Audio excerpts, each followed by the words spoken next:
November the 17th, 2017, 1:16 p.m. EST. Barrel traders recently pushed the price of West Texas Intermediate, WTI, oil above $55 the first time in over 2 years. Scarcity doesn't really justify the upward price movement. There isn't a shortage of oil in the world.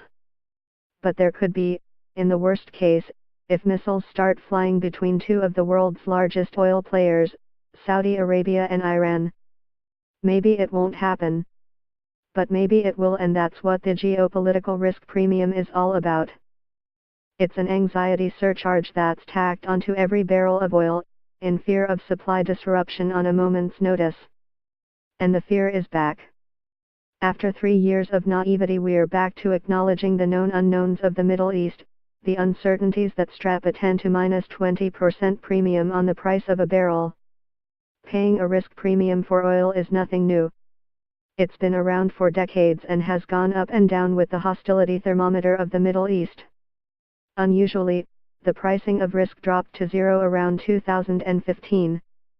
3 main reasons prompted a sense of world peace: the promise of the Iranian nuclear deal, a feeling that booming oil fields in Texas could offset any disruption, and a growing surplus of oil inventories in storage tanks around the world. Of late, the notion of oil obsolescence has also perpetuated a feeling of nonchalance. Who cares about the Middle East and their oil, has been a question driven by the utopian narrative: I'm not worried, everyone will be driving electric cars in a few years anyway. But it's all been a false sense of security. Electric cars are still rare. Oil remains vital to the world economy. Its geographic concentration is such that a large proportion of the world's needs is produced from underneath layers of geopolitics, religious antagonism, authoritarianism, civil strife and corruption.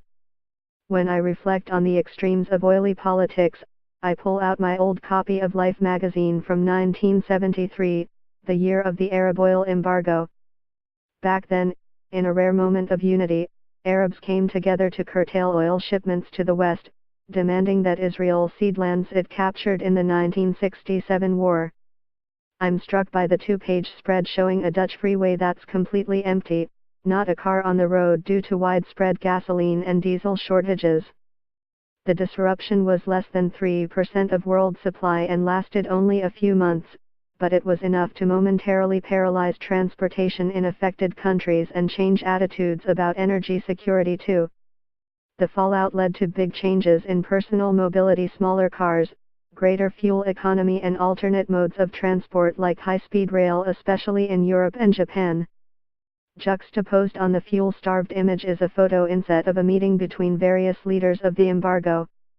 The snapshot is taken at a moment with lots of laughter, suggesting the not-so-subtle message that they were pleased with their destabilizing accomplishment. Maybe.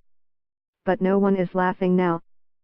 Regional animosity is elevated, the weaponry is lethal, and it's hard to figure out allegiances and regional political ambitions.